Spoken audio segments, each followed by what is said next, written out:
powerful. They can inspire and even change our thinking. So I would like to Garima for today's thought.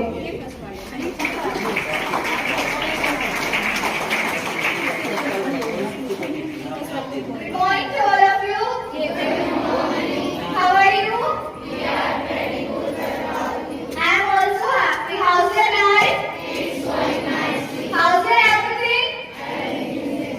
That's good. My name is Garima. I study in 10th standard in Union Public School. I want to tell today's thought.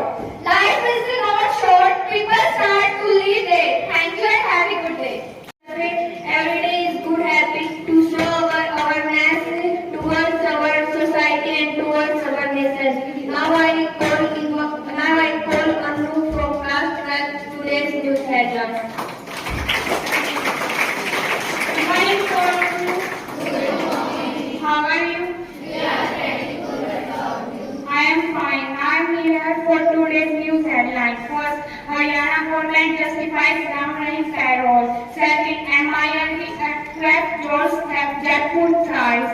Third, G20 summit Venu ITPO complex at Padali Maidan to be inaugurated on July 26.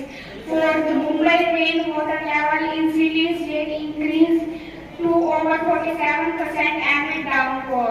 Fifth, red alert in Gujarat, Jammu after heavy rain. Mumbai showers to continue. Thank you and have a nice day.